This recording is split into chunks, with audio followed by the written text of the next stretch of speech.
नमस्कार दोस्तों। आज फिर मैं पूर्व मध्य रेलवे ईस्ट सेंट्रल रेलवे में समस्तीपुर डिवीज़न में जो जेई टीआरडी का एग्ज़ाम हुआ था 15/3/2026 को, उसके पार्ट फर्स्ट लेके आया हूँ। तो शुरू करते हैं। Question number first, what is the standard diameter of an in span dropper use 25 kV AC वॉची। 25 kV AC वॉची में उपयोग किए जाने वाले इन स्पान ड्रॉपर का मानक व्यास क्या होता है?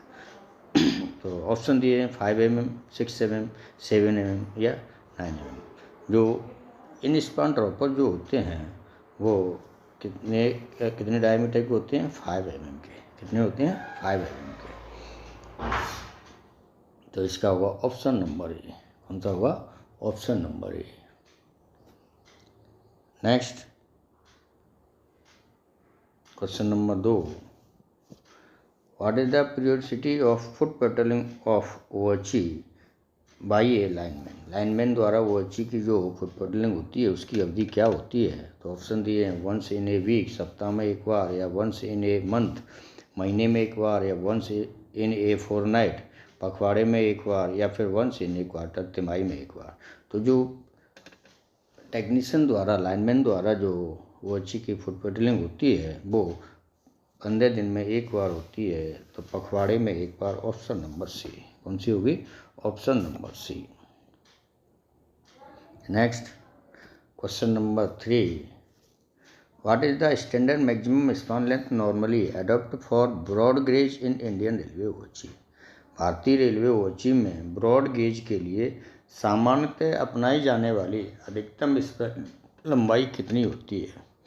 जो ब्रॉड गेज के अलग अलग गेज होते हैं, मीटर गेज है, ब्रॉड गेज है। तो आजकल जो रेलवे में जो गेज उपयोग किया जाता है वो ब्रॉड गेज होता है। तो ब्रॉड गेज में जो अधिकतम स्पान लंबाई है वो कितने मीटर की है? तो ब्रॉड गेज में है 72 मीटर। कितनी? 72 metre, 72 metre. Option number C. Next question number 4, what is the normal stagger of the contact wire on a stand track. सीधे ट्रैक पर संपर्क तार का जो सामान्य स्टेगर होता है वो कितना होता है?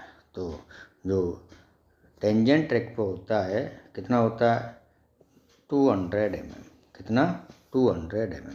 अब सीधे ट्रैक पे तो जो कॉन्टैक्ट वायर का स्टेगर होता है वो 200 mm होता है प्लस माइनस। और यदि यही कर्व में होता, किस में होता? कर्व में, तो ये होता है प्लस माइनस 300 mm। कितना? Plus minus 300 mm। अच्छा, ये जो स्टेगर है ना, कॉन्टैक्ट वायर का है। किसका है? Contact wire. और ये कन्वेंशनल वॉची में है। किसमें है? कन्वेंशनल वॉची। और यही होता अभी हाईराइज वॉची में। किसमें? हाईराइज वॉची में। तो इसमें कितना होता है कि जो स्ट्रेट ट्रैक होता है, टेंजेंट ट्रैक, उस पर तो होता है प्लस माइनस 150 mm, और कर्व में होता है तो प्लस माइनस 250 mm। कितना? Plus minus 250 mm। तो नेक्स्ट क्वेश्चन। अच्छा, इसमें अभी कोई न तो हाईराइज दिया है न फिर ये कन्वेंशनल दिया है, तो इसके लिए हम वही मानेंगे कि स्टेगर जो अपना स्ट्रेट में होगा, जो टेंजेंट ट्रैक पर, सीधे ट्रैक पर तो 200 मानेंगे, और कर्व में जो होगा वो प्लस माइनस 300 मानेंगे। Next question number 5, in a regulated OHG, what is the normal tension kept in the contact wire and quaternary wire respectively। Regulated OHG में संपर्क तार और कैटनरी तार में क्रमशः कितना कितना सामान्य तनाव रखा जाता है? तो ऑप्शन दिए हैं 1000 किलोग्राम, या फिर 1000 या 800 किलोग्राम, या फिर 1200, 1000 किलोग्राम, या 800 या 800 किलोग्राम। तो जो रेगुलेटेड OHG होती है उसमें जो कैटनरी कॉन्टैक्ट वायर में जो तनाव रखा जाता है वो 1000 किलोग्राम का रखा जाता है। तो ऑप्शन नंबर ए होगा। कौन सा होगा? Option number A. Next question, question number 6, how many individual wire stand make up A stand 65 square mm cadmium copper catenary wire. एक मानक 65 वर्ग मिलीमीटर कैडमियम कॉपर कैटनरी तार कितने अलग अलग स्टैंड से बना होता है? तो जो कैटनरी वायर होता है उसमें कितने स्टैंड होते हैं? तो उसमें होते हैं 19 स्टैंड। Option number B. कितने होते हैं? 19। पहला एक होता है, उसके ऊपर 6 होते हैं, फिर 12 होते हैं। कितने होते हैं? 12। तो ये 1, 6 और 12, 12, 6, 18 और 1, 19 स्टैंड होते हैं इसमें।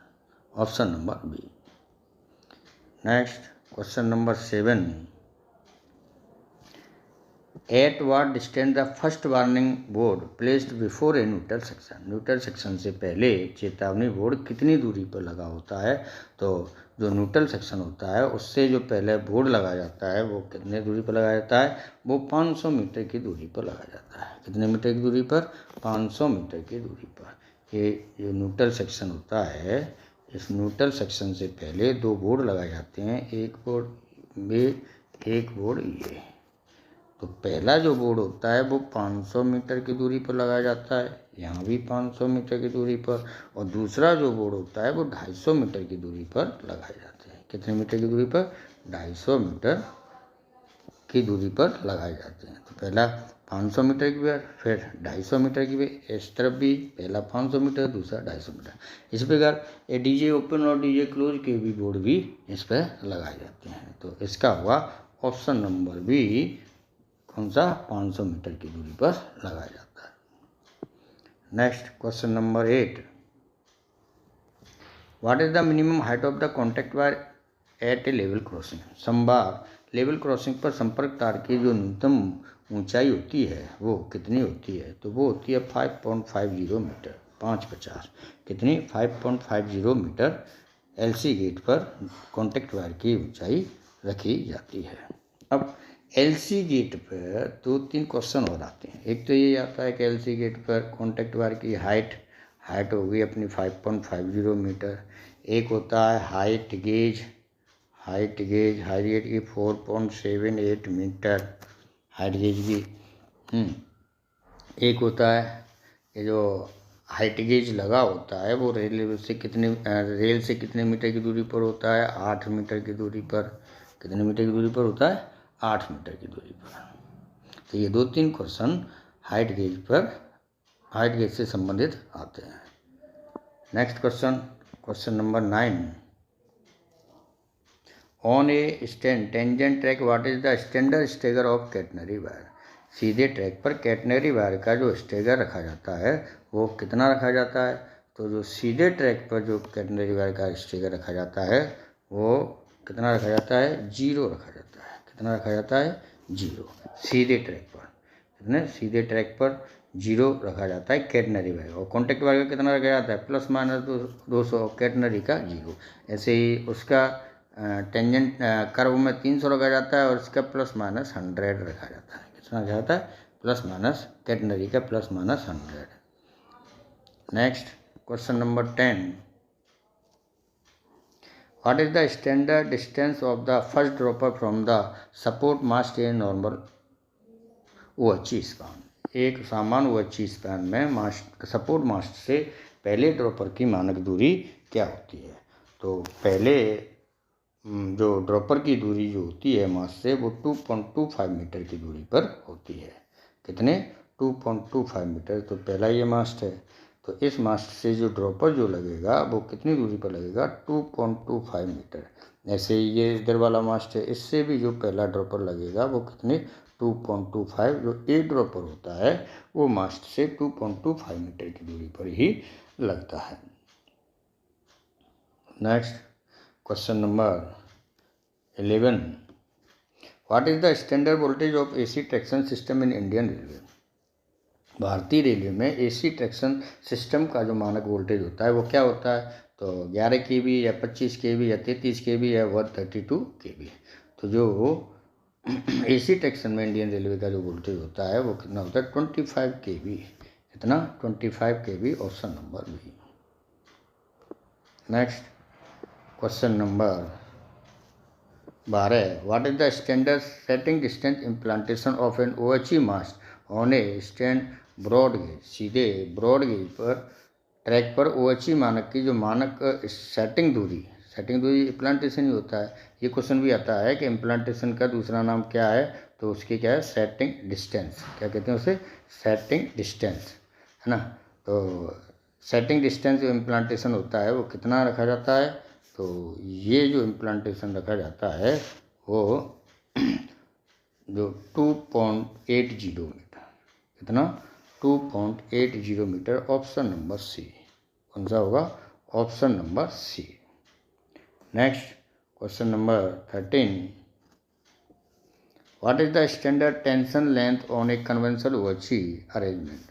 प्रारंभिक जो कन्वेंशनल OHE जो है उसकी मानक टेंशन लेंथ कितनी होती है। तो जो कन्वेंशनल OHE होती है उसकी टेंशन लेंथ कितनी होगी, 1500 मीटर। कितनी होगी, 1500 मीटर। अब कन्वेंशनल OHE देखो इसमें भी ये चीज़ दिया है। OHE दो प्रकार की होती हैं, एक अपनी रेगुलेटेड OHE, एक होती है रेगुलेटेड OHE, एक होती है अनरेगुलेटेड OHE। तो रेगुलेटेड OHE में तो जो टेंशन लेंथ होती है वो 1500 मीटर की होती है। कितने मीटर की, 1500 मीटर की। और अनरेगुलेटेड OHE जो होती है उसकी मैक्सिमम टेंशन लेंथ होती है 2000 मीटर। कितनी, अब 1500 मीटर जो रेगुलेटेड OHE होती है ये तो मेन लाइन पर यूज की जाती है। कहाँ, मेन लाइन पर, ठीक है। और अनरेगुलेटेड OHE जो होती है जो यार्ड में साइडिंग लाइन में यूज की जाती है। किसमें की जाती है, साइडिंग लाइन में। तो इसमें खाली कन्वेंशनल OHE दिया है, तो इसमें ये तो दिया नहीं कि रेगुलेटेड OHE या अनरेगुलेटेड OHE, तो हम इसको रेगुलेटेड OHE ही मान के चलेंगे। और कन्वेंशनल OHE में जो टेंशन लेंथ होगी वो कितनी होगी, 1500 मीटर की ही रह जाएगी। Option number B. Next question number 14 an overlap in OHE is provide to. OHE में ओवरलैप प्रदान किया जाता है, किसके लिए किया जाता है। ऑप्शन दिए हैं कि इंक्रीज द वोल्टेज बढ़ाने के लिए, या मेंटेन मैकेनिकल क्लियरेंस, यांत्रिक निकासी बनाए रखने के लिए, या insure smooth pass of pantograph over 2 adjacent contact wire. दो आसन संपर्क तारों पर पेंटोग्राफ का सुचारू मार्ग सुनिश्चित करने के लिए, या reduce the weight of OHE का वजन कम करने के लिए। तो जो OHE में ओवरलैप बनाए जाते हैं वो किसके लिए बनाए जाते हैं, इसका हुआ option number C, ensure smooth pass of pantograph over 2 adjacent contact wire. दो आसन संपर्क तारों पर पेंटोग्राफ का सुचारू मार्ग सुनिश्चित करने के लिए हम OHE में ओवरलैप बनाते हैं। अब ओवरलैप, अब ये आया ओवरलैप अपने दो प्रकार के होते हैं। एक तो होता है IOL, कौन सा, IOL इंसुलेटेड ओवरलैप। एक होता है UIOL। अब IOL इसमें एक क्वेश्चन आते हैं कि IOL इंसुलेटेड ओवरलैप में दो जो OHE कंडक्टर होते हैं उनके बीच कितना का गैप रखा जाता है, तो वो होता है 500 mm का। और UIOL में कितने का गैप रखा जाता है, 200 mm का। कितने का, 200 mm का। ये 500 mm और ये 200 mm, ठीक। नेक्स्ट क्वेश्चन नंबर 15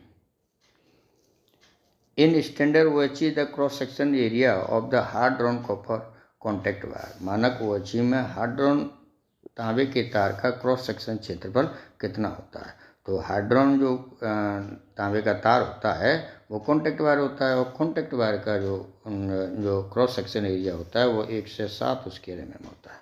कितना, 107 स्क्वायर mm। यही कैटनरी होता, कैटनरी के क्रॉस सेक्शन एरिया कितना होता है, 65 स्क्वायर mm। कितना, 65 स्क्वायर mm। और कॉन्टैक्ट का कितना होता है, 107 स्क्वायर mm, ठीक। Next question number 16 what is the standard cross section area of the catenary wire in conventional OHE 25 kV OHE system. प्रारंभिक 25 kV OHE प्रणाली में कैटनरी तार का मानक क्रॉस सेक्शन क्षेत्रफल क्या है। देखो आ गया कि तो कैटनरी का कितना होता है, 65 स्क्वायर mm। कितना होता है, 65 square mm। Option number A. Next question number 17 कि विच कंपोनेंट में maintain constant tension in the OHE bar despite temperature variation. तापमान में बदलाव के बावजूद कौन सा उपकरण ओची ताप में निरंतर तनाव बनाए रखता है? तो वो क्या होता है? ड्रॉपर या फिर सेक्शन इंसुलेटर या ऑटो टेंशन डिवाइस या फिर जंपर। तो जो तापमान में बदलाव के बावजूद भी ओची में जो तनाव बनाए रखता है उसको क्या बोलते हैं? Auto tension device ATD. ATD के कारण ही किसी भी मौसम में तार में तनाव एक समान बना रहता है। तो ये इसका option number C, ATD, auto tension device. Next question number 18, the stagger arrangement of contact wire is done. संपर्क तार का स्टेगर व्यवस्था क्यों दी जाती है? जो कॉन्टैक्ट वायर में जो स्टेगर दिया जाता है वो क्यों दिया जाता है? तो इंक्रीज करंट करेक्शन बढ़ाने के लिए, या prevent localised wear of the pantograph pan के स्थानीय घिसाव को रोकने के लिए, या फिर reduce the tension in the wire, तार में तनाव कम करने के लिए, या फिर maintain the height of wire, तार की ऊंचाई बनाए रखने के लिए। तो जो कॉन्टैक्ट वायर में जो स्टेगर दिया जाता है वो किसके लिए दिया जाता है? जिससे कि पेंटोग्राफ में घिसाव को, एक ही स्थान पर घिसाव को रोकने के लिए पेंटोग्राफ में कॉन्टैक्ट वायर में स्टेगर दिया जाता है जिगजैग के रूप में। तो ऑप्शन नंबर बी कौन सा होगा? ऑप्शन नंबर बी, क्योंकि पेंटोग्राफ में जो कॉन्टैक्ट वायर होता है, कॉन्टैक्ट वायर में हम इस तरह का स्टेगर देते हैं जिससे कि पेंटो एक स्थान पर न घिसकर पूरे एक समान रूप से घिसता है। यदि हम कॉन्टैक्ट वायर में और स्टेगर नहीं देंगे तो क्या होगा कि कॉन्टैक्ट वायर से जो पेंटो है वो एक जगह पर घिसता रहेगा, उसमें ग्रुप बन जाएगा, और ग्रुप के कारण तार फंसने से पेंटोग्राफ इंप्लीमेंट होने का चांस बढ़ जाता है। इसलिए हम कॉन्टैक्ट वायर में स्टेगर देते हैं। Question number 19, what is the standard encumbrance of OHE at a standard support on straight track. सीधे ट्रैक पर मानक सपोर्ट पर ओची का जो इनकम्बरेंस होता है वो कितना होता है? तो इसका होता है कितना? 1.4 मीटर। कितना होता है? 1.4 metre, 140, 1.4 metre, option number C. अब इनकम्बरेंस क्या होता है? जैसे ये सपोर्ट है, इस सपोर्ट पर कैटनरी और कॉन्टैक्ट वायर, तो कैटनरी और कॉन्टैक्ट वायर की जो बीच की दूरी होती है वो क्या कहलाती है? इनकम्बरेंस कहलाती है। और ये सपोर्ट पर कितनी रह जाती है? 1.40 मीटर रखी जाती है। Next question number 20। अच्छा, इनकम्बरेंस का एक ये और आता है कि ऑब्लिगेटरी मास्ट पे जो मास्ट होता है, ऑब्लिगेटरी मास्ट, उस पर टर्नआउट और मेनलाइन वाली ओची में कितने इनकम्बरेंस रखी जाती है? तो टर्नआउट की तो 1.40 मीटर इनकम्बरेंस रखी जाती है, और मेनलाइन वाली ओची की 0.90 मीटर इनकम्बरेंस रखी जाती है। तो next question number 20, bonding the earthing is electrified section are essential primary for. विद्युतीकरण खंड में बॉन्डिंग और अर्थिंग मुख्य रूप से किसके लिए आवश्यक है? तो ऑप्शन दिए हैं इसमें कि रिड्यूसिंग पावर कंज्यूम्पशन, बिजली की खपत कम करने के लिए, या safety of personal and equipment against high voltage, उच्च वोल्टेज के खिलाफ कर्मियों को और उपकरणों की सुरक्षा के लिए, या इंक्रीजिंग ट्रेन स्पीड, या फिर दिया है इसमें कि इंक्रीजिंग सिग्नल सिस्टम को बढ़ावा देने के लिए। तो जो बॉन्डिंग और अर्थिंग की जाती है वो किसके लिए की जाती है? कि safety of personal and equipment against high voltage, उच्च वोल्टेज के खिलाफ कर्मियों और उपकरणों की सुरक्षा के लिए। तो ऑप्शन नंबर बी कौन सा होगा? Option number B. Next question number 21, in the Ochi cantilever assembly, what is the primary function of the steady arm? Ochi cantilever assembly में steady arm का जो प्राथमिक कार्य है वो क्या है? तो ऑप्शन दिए हैं, to carry the return current ले जाने के लिए, या to hold the contact wire at the required stagger, संपर्क तार को आवश्यक स्टेगर बनाए रखने के लिए, या to avoid insulation of the mast को इंसुलेशन देने के लिए, या फिर to support the weight of catenary wire के वजन को सहारा देने के लिए। तो जो स्टडी आर्म लगाया जाता है वो किस लिए लगाया जाता है, तो वो लगाया जाता है जो कॉन्टैक्ट वार होता है उसको आवश्यक स्टेगर बनाए रखने के लिए ही हम स्टडी आर्म लगाते हैं। तो ऑप्शन नंबर बी क्या होगा, to hold the contact wire at the required stagger. संपर्क तार को आवश्यक स्टेगर बनाए रखने के लिए हम स्टडी आर्म लगाते हैं। Next question number 22, in an insulated overlap the clearance between two OHE is kept. एक इंसुलेटेड ओवरलैप में दो OHE के बीच की निकासी जो क्लियरेंस होता है वो कितना रखा जाता है, मैंने बताया था अभी। तो जो अनइंसुलेटेड ओवरलैप होता है उसमें कितना रखा जाता है, 500 mm, कितना 500 mm। और जो UIOL होता है उसके बीच में कितना रखा जाता है, 200 mm। ये क्वेश्चन भी इम्पोर्टेंट हैं, ये क्वेश्चन आते हैं। Next question number 23, the device use to separate two elementary section of OHE mechanically but keep them isolated electrically. OHE के दो एलिमेंट्री सेक्शनों को यांत्रिक रूप से अलग करने और उन्हें विद्युत रूप से अलग रखने के लिए उपयोग किए जाने वाला जो उपकरण होता है वो कौन सा है, तो वो कौन सा होता है, सेक्शन इंसुलेटर। कौन सा होता है, SI, जो यांत्रिक रूप से अलग करने और विद्युत रूप से अलग रखने के लिए उपयोग किए जाने वाला कौन सा होता है, section insulator SI। Option number B कौन सा होगा, ऑप्शन नंबर ए।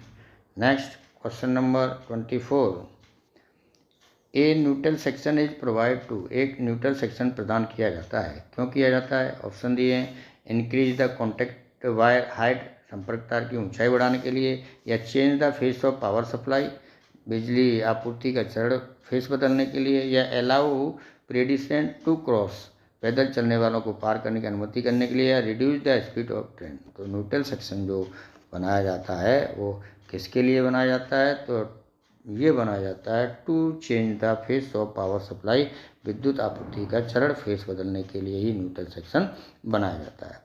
अब न्यूट्रल सेक्शन दो TSS, जैसे एक TSS ये है और एक TSS ये है, तो TSS के बीच में जो एक न्यूट्रल सेक्शन बनेगा, न्यूट्रल सेक्शन है ना, न्यूट्रल सेक्शन बनाया जाता है SP पे बनाया जाता है न्यूट्रल सेक्शन। तो यहाँ न्यूट्रल सेक्शन पे इस TSS का फेस इधर, इस TSS का फेस इधर, इन दोनों फेसों को अलग अलग रखने के लिए ये न्यूट्रल सेक्शन बनाया जाता है, जो कि दोनों इलेक्ट्रिकली तो ये क्या करता है, दोनों को अलग रखता है, पर मैकेनिकली ये एक दूसरे के संपर्क में रखता है। तो इसका होगा ऑप्शन नंबर बी, कौन सा होगा, to change the phase of power supply. Next question, question number 25,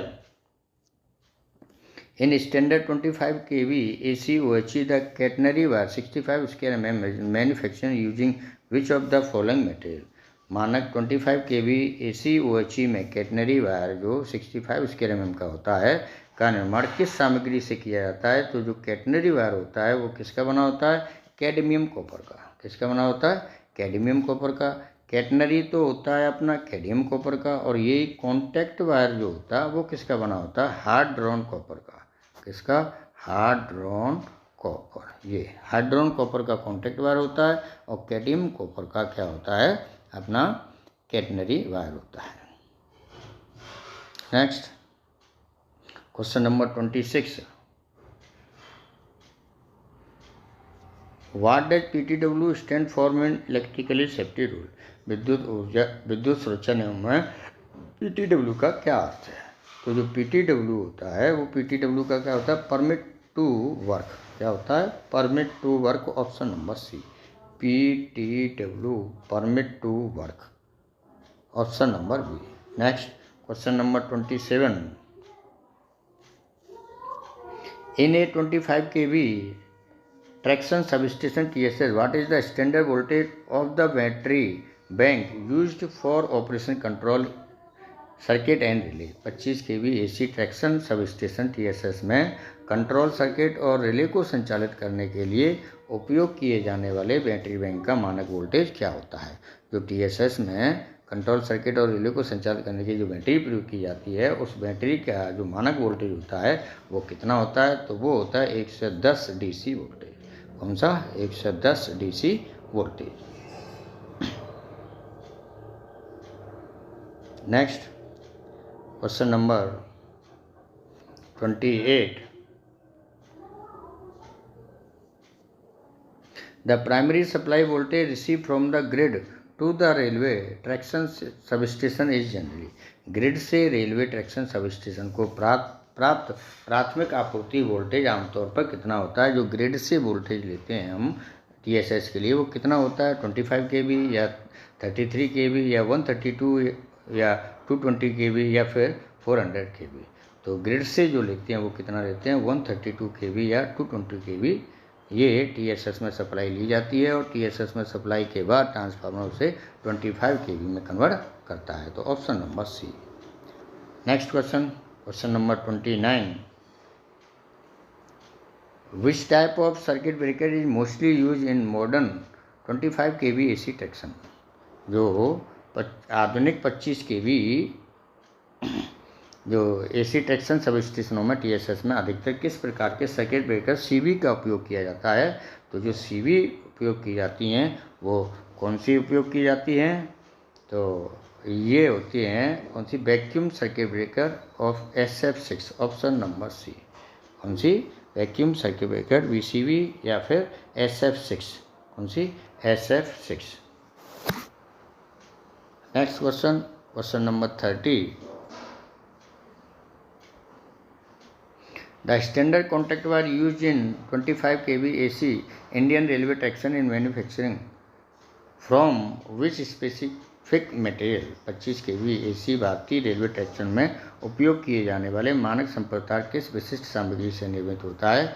तो जो कॉन्टैक्ट वायर होता है वो किस से बना होता है? हार्ड ड्रॉन कॉपर से। किससे? हार्ड ड्रॉन कॉपर से। और कैटनरी किससे बना होता है? कैटनरी का मैंने बताया था, कैटनरी किसका बनाता है ना? तो ये मेरे को आप मैसेज करके बताएं कि कैटनरी वायर किस सामग्री से बना होता है। Next question number 31। Oliver G equipment is use for. Oliver G उपकरण का उपयोग किसके लिए किया जाता है? तो ओलिवर जी जो उपयोग किया जाता है वो करंट कलेक्शन टेस्ट के लिए उपयोग किया जाता है। किसके लिए? करंट कलेक्शन टेस्ट के लिए उपयोग किया जाता है। Next question number 32।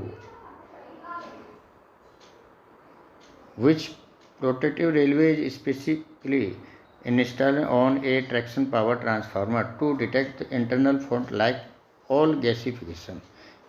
तेल गैस ऑल गैसिफिकेशन जैसे आंतरिक दोषों का पता लगाने के लिए ट्रैक्शन ट्रांसफार्मर पर विशेष रूप से कौन सा सुरक्षात्मक रिले स्थापित किया जाता है? तो म्यो रिले या बुकोज रिले या डिस्टेंस रिले या अर्थफोर्ड रिले।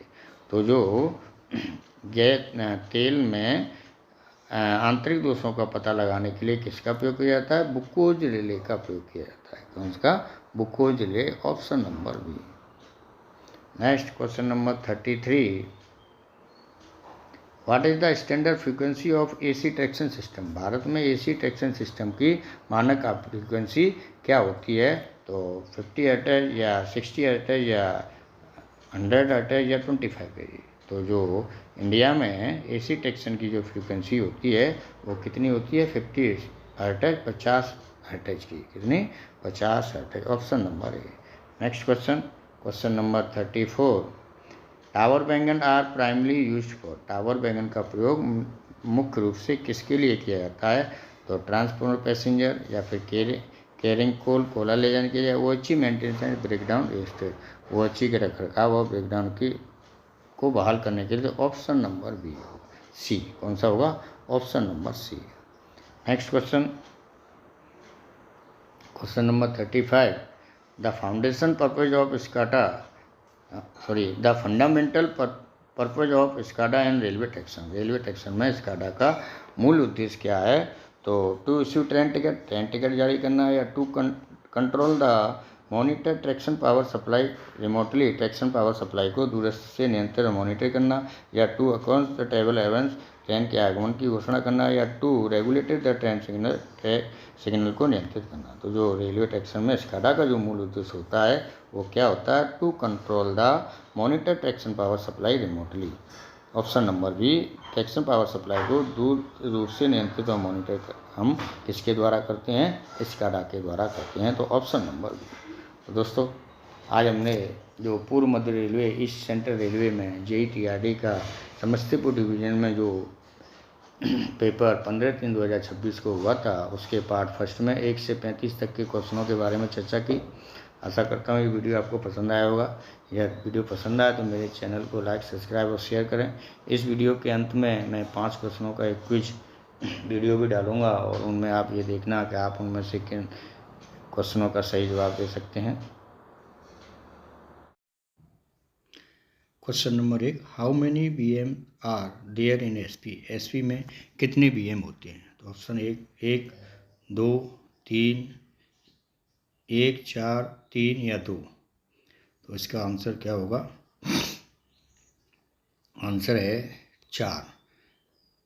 SP में कितने BM होते हैं, 4। Question number 2, how many stands are present in G jumper में कितने स्टैंड होते हैं। ये रहे आपके ऑप्शन, 110, 120, 100 या फिर 133। तो इसका आंसर है 133। जी जंपर में कितने स्टैंड होते हैं, 133।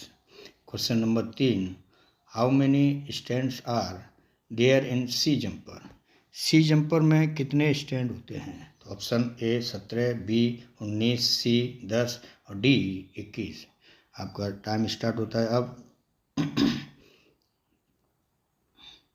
इसका आंसर है option number B 19। Question number 4, how many stand are there in anti creep wire में कितने स्टैंड होते हैं। तो ऑप्शन 235, 238, 250 या 38। आपका टाइम आउट हुआ। इसका है option number B 238। Question number 5, how many stand are there in large span bar LS bar में कितने स्टैंड होते हैं। ऑप्शन 110, 37 या 100 या फिर 33।